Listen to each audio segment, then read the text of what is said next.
Assalamualaikum, nama saya Nusyatina Binti Fredi, nomor matriks BA 2311028. Saya akan menerangkan bahagian pengenalan. Yang pertama ialah definisi kesatuan sekerja. Menurut FATSKI tahun 2015, kesatuan sekerja merupakan organisasi yang mewakili pekerja dalam perjuangan menjaga kepentingan para ahli kesatuan sekerja. Yang kedua ialah menurut Maimunah 2016, kesatuan sekerja adalah satu kesatuan pekerja yang cuba untuk meningkatkan terma dan keadaan pekerjaan para pekerja melalui proses perundingan kolektif. Bagi definisi secara umum, kesatuan sekerja ditubuhkan untuk mewakili pekerja dalam perundingan dengan majikan. Seterusnya ialah Akta Kesatuan Sekerja 1959. Akta ini merupakan sebuah undang-undang di Malaysia yang mengatur pembentukan, pendaftaran dan pengurusan kesatuan sekerja. Akta ini bertujuan untuk memastikan kesatuan sekerja beroperasi dengan cara yang sah dan teratur. Antara aspek undang-undang dalam akta ini adalah pendaftaran kesatuan sekerja, pengurusan dan pengawasan, serta pembatalan pendaftaran. Definisi kesatuan sekerja berdasarkan Akta Kesatuan Sekerja 1959 ialah mengikut Akta Kesatuan Sekerja 1959, kesatuan sekerja atau kesatuan didefinisikan sebagai apa-apa pertubuhan atau gabungan orang-orang pekerja atau majikan.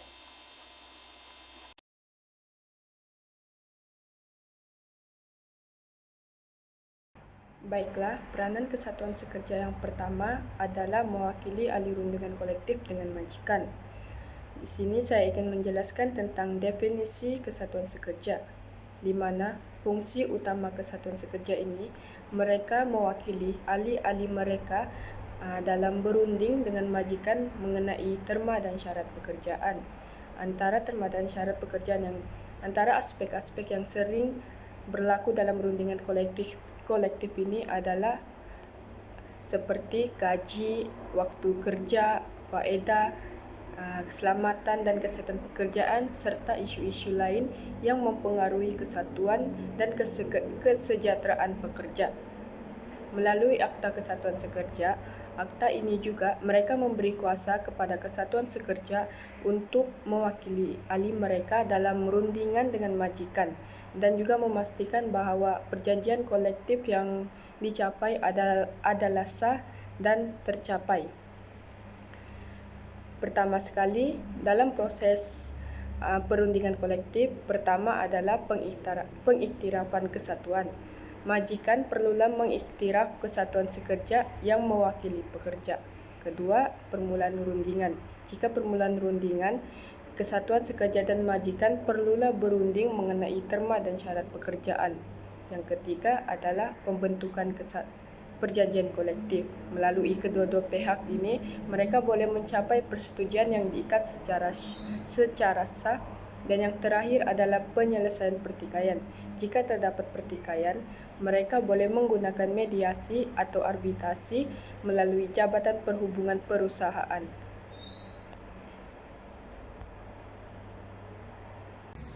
Peranan seterusnya adalah peranan dalam menangani isu perubahan bentuk kerja.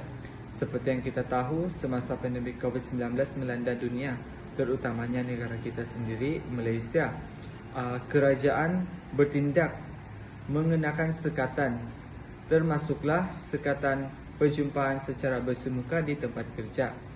Hal ini kerana untuk menyekat dan mengekang penularan COVID-19. Dan peranan yang pertama yang diambil oleh kesatuan adalah menggalakkan penggunaan teknologi, di mana kesatuan sekerja dan ahlinya menggunakan teknologi digital sebagai satu saluran utama mereka, sebagai satu saluran komunikasi. Dan teknologi ini juga digunakan untuk melaksanakan tugas.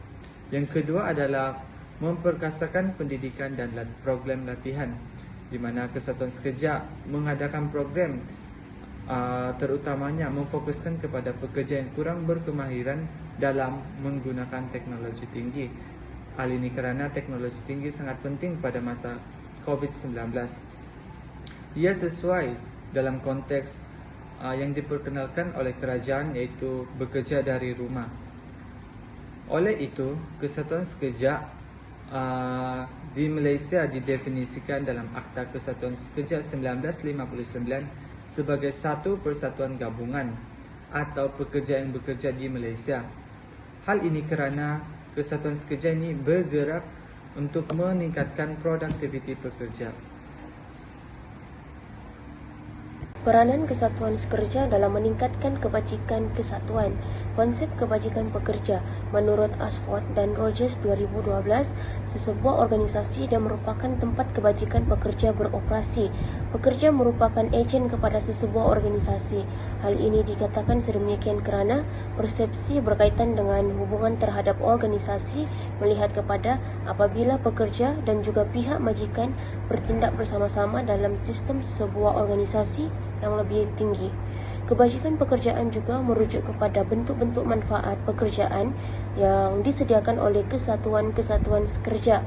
Kebajikan pekerjaan yang diterima oleh individu sebenarnya bergantung kepada komitmen majikan itu sendiri dalam menyediakan serangkaian perkhidmatan dan manfaat sosial di dalam sesebuah organisasi kepada pekerjanya.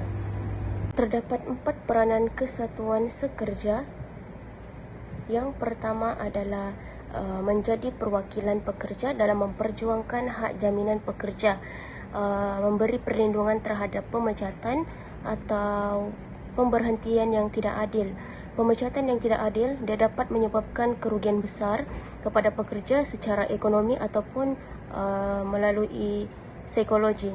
Oleh itu, sebagai wakil kerja yang perlu memastikan bahawa setiap ahlinya yang berlaku sebarang pemecatan mestilah mengikut prosedur yang sah dan memberi alasan yang jelas.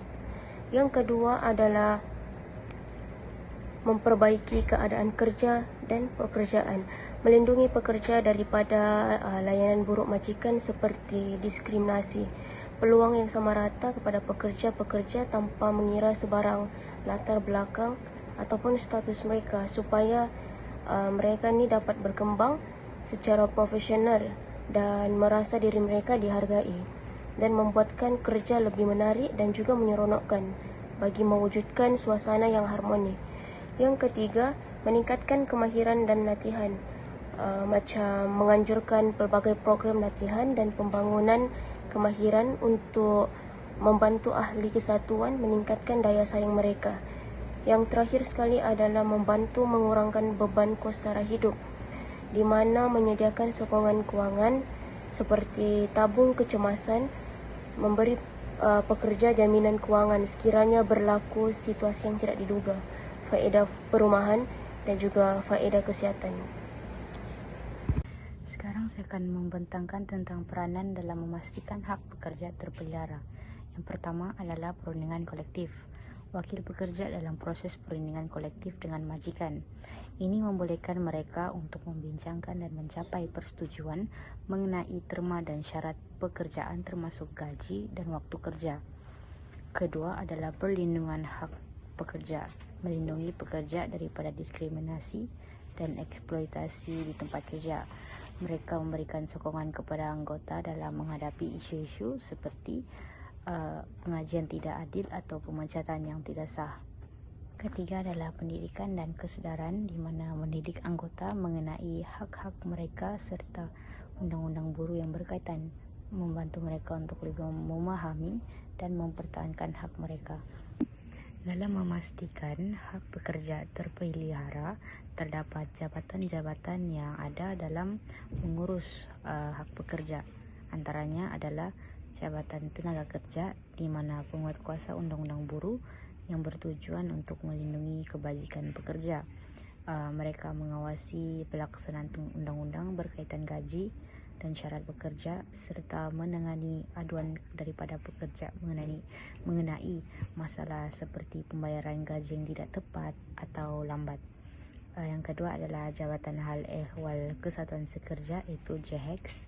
Mereka mengurus dan menyelia kesatuan sekerja untuk memastikan hak pekerja terpelihara. Mereka bertanggungjawab untuk menguatkuasakan undang-undang yang berkaitan dengan kesatuan sekerja, memastikan bahwa kesatuan beroperasi mengikut peraturan yang ditetapkan dan melindungi hak-hak pekerja. Dan terakhir adalah Jabatan Perhubungan Perusahaan, di mana mereka memelihara hubungan antara majikan dan pekerja di negara ini.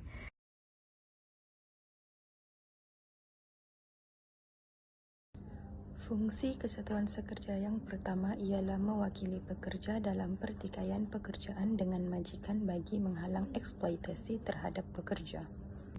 Pertama, kesatuan sekerja memastikan pekerja menerima gaji sekurang-kurangnya kadar minimum yang ditetapkan oleh undang-undang seperti Akta Gaji Minimum 2018. Mereka juga membantu pekerja untuk mendapatkan pampasan jika terdapat pelanggaran terhadap kadar gaji minimum, terutamanya dalam sektor seperti perladangan dan pembuatan.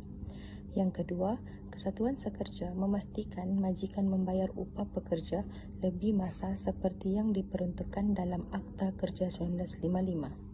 Hal ini untuk mengelakkan majikan memaksa pekerja bekerja lebih masa tanpa persetujuan atau bayaran tambahan sambil memperjuangkan keseimbangan antara kerja dan kehidupan. Yang seterusnya, kesatuan sekerja memantau pematuhan undang-undang buruh termasuk aspek keselamatan dan kesihatan di tempat kerja.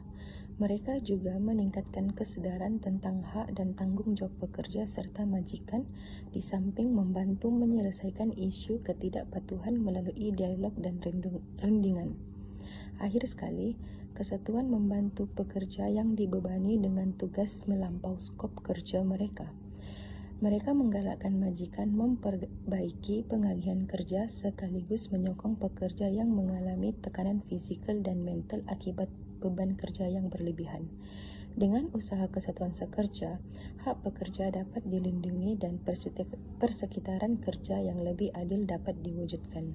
Kesimpulannya, kesatuan sekerja sangat penting dalam menegaskan tentang fungsi dan peranan kesatuan sekerja tentang melindungi hak pekerja dan memastikan kesejahteraan serta membela keadilan dalam pekerja. Selain itu, kepentingan Akta Kesatuan Sekerja 1959 adalah menyatakan tentang bagaimana akta ini memberi perlindungan undang-undang kepada kesatuan sekerja dan memastikan kesatuan sekerja beroperasi mengikut peraturan yang ditetapkan. Oleh itu, penting bagi mana-mana kesatuan sekerja untuk sentiasa merujuk Akta Kesatuan Sekerja 1959 supaya tiada berlaku penindasan terhadap pekerja.